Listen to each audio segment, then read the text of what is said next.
This go boat. Last time it was off the dock, it ran over there out of control into the concrete dinghy dock by the St. Maarten Yacht Club and did I don't know, several $100,000 worth of damage. And they have some sort of issue with their throttle. So we'll see if they take off and destroy the bridge or something. Wendy cleaning the winches.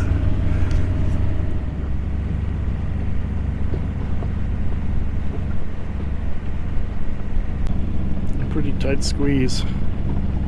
It's a very, very large yacht.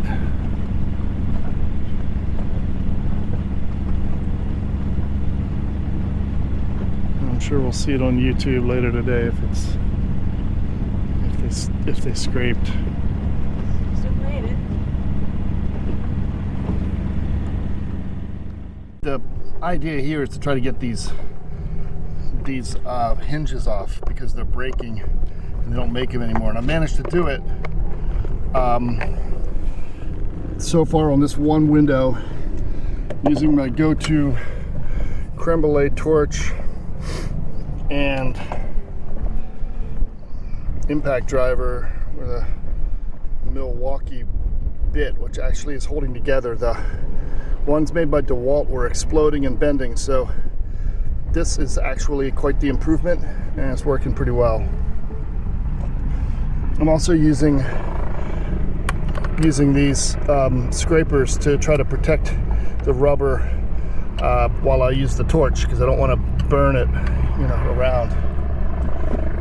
One of those other hinges came apart as well. You can see it's just rotting away. The aluminum, it's impossible to truly clean it out with fresh water in time. It's just a not so great design, and having these screws be underneath this lip makes it impossible to get these off. And I ended up I ground them off with a Dremel on the other side, and that's what I'm going to have to do on this side as well. My new design will screw in from the side of this block that they sit in, and that'll never come off either after a couple of years. It'll just be a stopgap measure. So here you can see what's happened with the aluminum, and it's gone through the powder coating and is basically eroding the aluminum in there because it's got dissimilar metals. So I'm going to clean that up with a wire brush as best I can, put Tef gel all over it, and then we'll screw it back together. But of course this fastener broke off, so I'm taking the whole window to the machine shop. I'd rather have it never work again than drop this or leave it someplace and have it go missing. So anyway, we'll just see how this goes. It does have it dogs down on all four sides, so it's not the end of the world just to make it inoperable. But boy, anytime you put stainless against aluminum or bronze against other metals, it's not good. One of the problems that you have with these little wheels at Dremel cells is that the pieces that break off are not stainless, and so they tend to rust everything. It really sucks. Meanwhile, however, I have been able to get most of this off. Then he also managed to get this out. I need some machinist's drill bits because his drill bits are clearly better than mine. So I'll get on that sometime in the next couple of months. But I polished this up with a wire wheel on a Dremel and got it down to the bare aluminum, but you can see how it's been getting pitted. And then what Osmond did was go down with just the regular drill bit. We had a better angle on it here on the shop table too, whereas back on the boat the fiberglass lip was in the way. It was really making it difficult to get in there, but I think we're good. So Osmond puts a screwdriver on this screw, and the thing just comes straight out like no problem, which I couldn't even believe. But sometimes you get lucky. Yeah, so here I've masked off this one little area, and then I'm going to do the same over here. Spray paint it with some zinc primer made for aluminum, and then over top of that with black. Well, there we go. Yeah, just a little bit. This will provide the adhesion for the black spray paint, but it's going to need, it says 24 hours, which is kind of a bummer because I have 24 hours, I suppose. I'd like to get the window back in though, but we'll have to wait.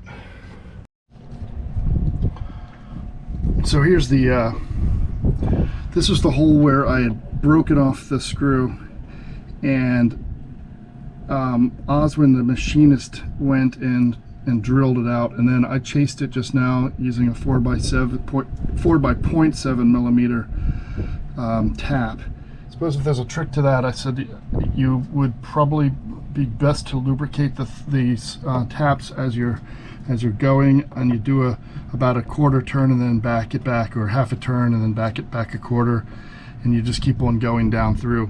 I think what was left in there was the residual threads from the previous fastener, and I was able to push those out the bottom, and so I think I'm good now. I should have all 4 holes usable for the hinges, and this one still needs to be cleaned up. As you can see, it's got a lot of corrosion packed in there, and that has to go. Next order of business is going to be to try to get the hole drilled. There's not the hole for my new part needs to be installed, and here we have the dentistry kit for big boys. Here's the second one, all set to go. Here's the other one. This is the first one. Luckily, they're not interchangeable, so.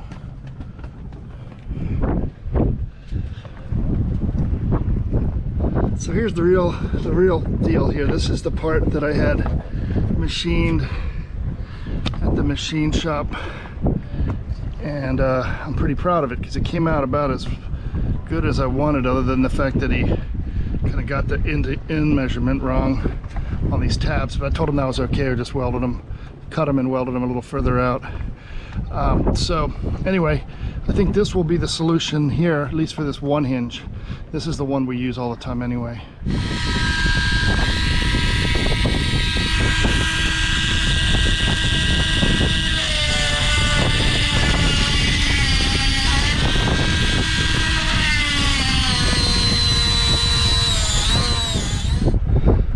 Well, this is really something. I gotta tap these holes from the side and using just a pair of needle noses to turn it, because there's no tool that'll fit in that space. It's still going to be virtually impossible to get a screw in there, but I've already get it out. But that's my plan. I'm going to stick it with it. It's not the fastest way to tap a hole. Outboard and stern drive, it says there's nothing about environmental sensitivities, because when it comes to coatings, if the company starts talking about how environmentally friendly it is, it means it's not going to work, and I'm not kidding about that. Environmental sensitivities and functionality in coatings are mutually exclusive.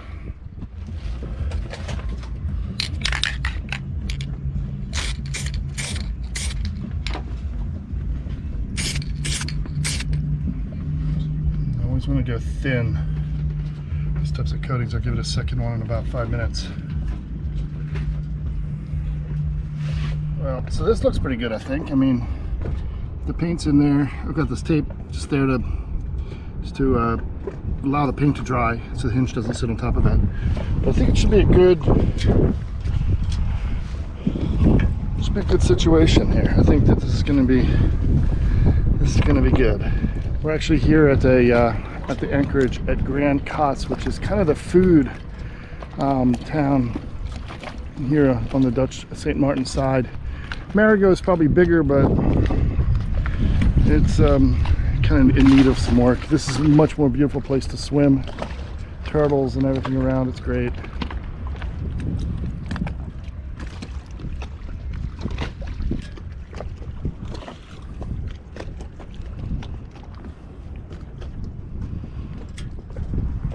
bunch of tools and everything. And what did we end up with? Well, I actually ended up with this. And it's back together and working. I wouldn't say it's perfect, but it works and it's functional. And it's the best I could do. As part of this whole thing, Wendy really polished up these struts and got them looking beautiful, and really on both sides. And that's a huge improvement. And then, of course, the window does work now, and that's the big thing.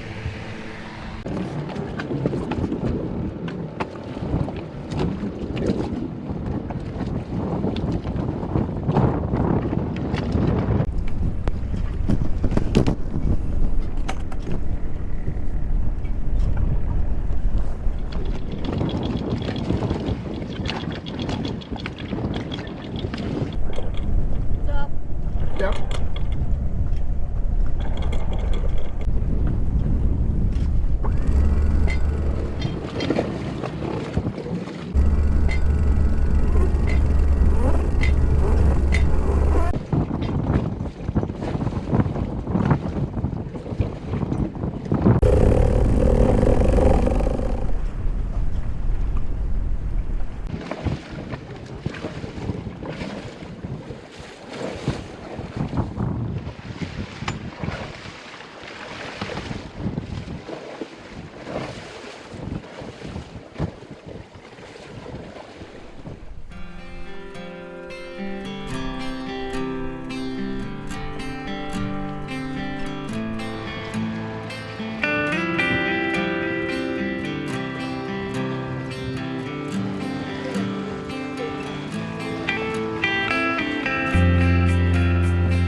Goodbye to Grand Case.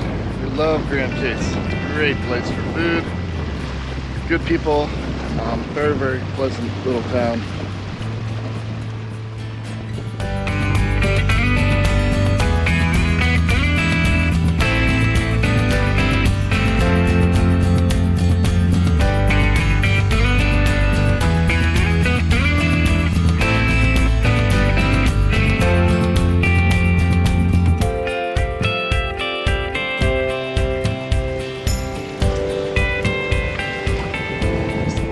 Over to Marigot, in the town of Marigot, which is probably the main French marina area. We're gonna get some fuel. We're gonna camp out here for a couple of days and check out the restaurants and everything. Should be fun. Assuming that I can keep my wife happy.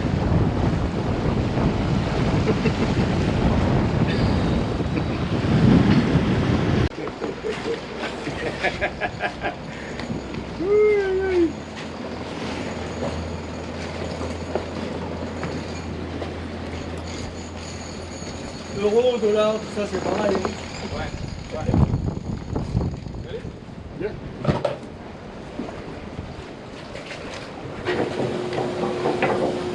I didn't look closely to see, but are we in like high tide or low tide right now, or where? That's Right now it's changing. It's not, no, you're not in a high tide. Normally if you're high tide then you're at the sea, so it's much more. So it seems like it's like in between.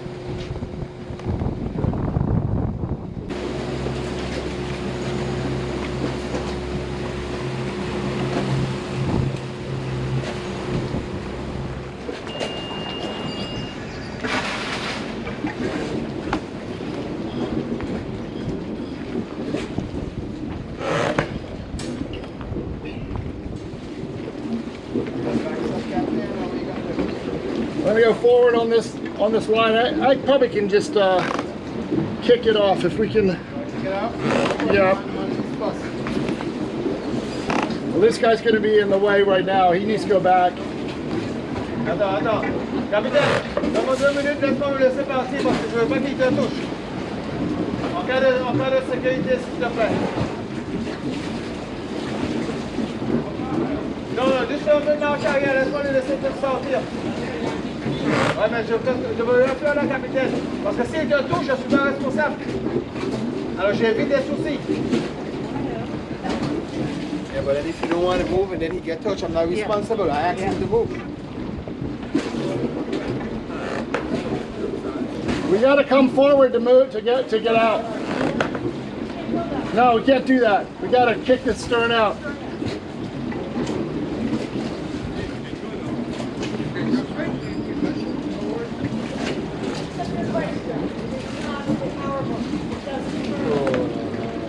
So what I'll do, Wendy, here, let me try this. Let me try this. I'll bow thrust through the bow in and see if I can't kick it out that way. What do you want to do? I'm gonna see if I can't get it. Well, can you untie the bow line? I can keep that.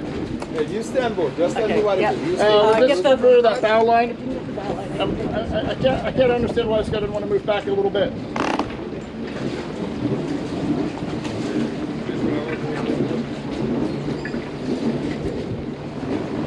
Asking for trouble. Yep. Can you get that? Gotta watch this. Yep. Release. Ready? Yep. Okay. Okay. Except for this guy, he cares in his rib.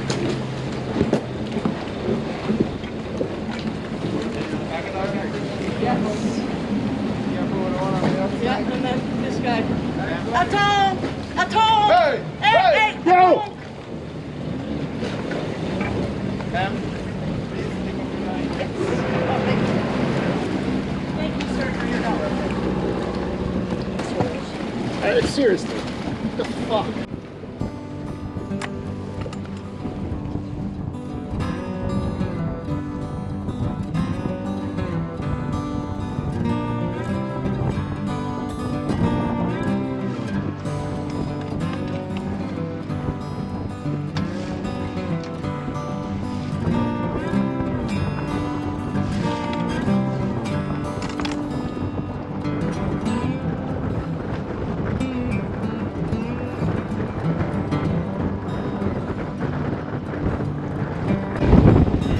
shallow water here. Yeah. Half a meter. Drop us down.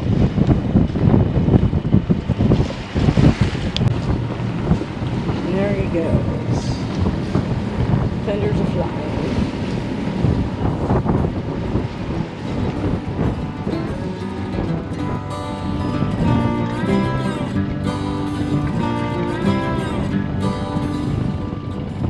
How much do you have out? Okay. And then what we do is we wait till the wind angle indicator shows that we're bowing to the wind. Really not until then. Then I'll put it in reverse and back down on it. And Wendy will keep her foot on the chain and make sure that it's set. She'll be able to feel the anchor dragging if it's not set. We want to get about somewhere between 1500 and 1900 RPMs in reverse, just to make sure that we're set fully. We do not want to be dragging down into these other boats because the wind picks up, which, you know, it might.